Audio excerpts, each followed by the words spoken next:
So you've got Dragon Age the Veilguard downloaded. You've made your totally original Elven Heartbreaker, and you're ready to release yourself to the world, unsheath your blade, and rain down a necrotic firestorm of arrows onto whoever this dweeb is. And whoa, hold your horses. There is still this thing you need to do, and that is to choose your class. So let's back it up a minute and take a look at your options. In the Veilguard, you've got a choice of 3 classes, and while you can change specialization and respec for free, you cannot change your class once the game begins. So you gotta learn to live with your choices.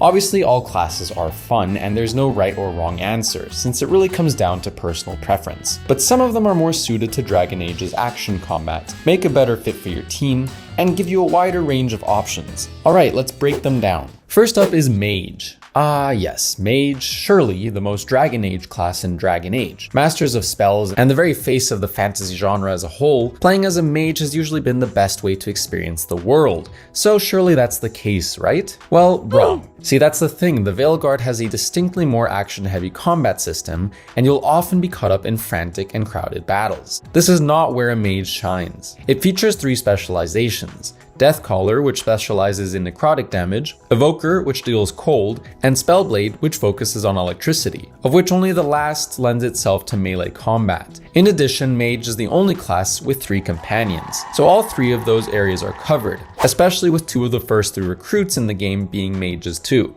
All in all, being a mage is an acquired taste, and most players will likely end up going for Spellblade, at which point they may as well pick up the stronger rogue class anyway. Obviously, we're not saying to avoid mages at all cost. This is a game of choice after all, but it is the most different from the other 2, and you should be aware of that going in. Alright, let's talk about warriors. This is the polar opposite of a mage. It's the simplest class, and it pretty much boils down to hit things hard. Okay, hit things hard again. Hulk smash! If you want to go for a more basic combat experience, this is one for you. And don't get me wrong, it's immensely satisfying to batter enemies with raw power. In addition, while Warrior does have specializations, this time Reaper, Slayer, and Champion, and lots of abilities, it's the easiest class to just say buzz off to those and choose what you want to smash enemies into oblivion with. That being said, here's what the specializations boil down to. Reaper drain health with necrotic abilities, and are best suited if you want to use the ability wheel a lot. Slayer deals crazy physical damage and is basically a shut off brain and start bashing class. And Champion warriors use a sword and shield with fire damage. It's pretty fun, but do be aware that it's extremely similar to Davrin, and Tash also deals fire damage, so it's not really our first choice. That being said, you only recruit them after you recruit 2 mages and 2 rogues, so being a warrior can give the party more balance early on. If you're here for fighting more than role-playing, give it a go.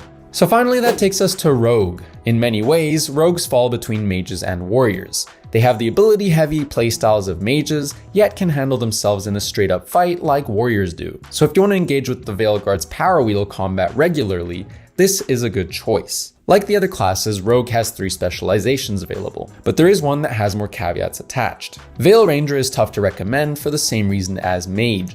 As an archery class, it requires you to keep too much distance. It's also very similar to Belara, despite her being a mage. Duelist is a necrotic sword fighter, which makes it very similar to Lucanus, but I will say it is perfect if you're looking to play a faster, more agile rogue, even if the clash with damage type also negates Emmerich to an extent. Now, with the importance of elemental damage in this game, we have to talk about the rogue Saboteur. Saboteurs focus on physical damage, meaning they cannot expose elemental vulnerabilities, but it also means that no one in the game resists them, so they're really solid generalists. They focus on gadgets like turrets and bombs, which gives them the best area cover while also letting you get in on the action and pummel your enemies. Harding is also a physical rogue, but she's a precise hard-hitting archer, so she offers a different approach. Overall, we'd probably say Saboteur is the best specialization for the Veilguard's updated combat system, and rogues in general are the most balanced class if you want to use the power wheel. You know, a huge piece of the game's combat system that would be a shame to miss out on, but without relying on it. So that sums up the 3 classes and each of their specializations.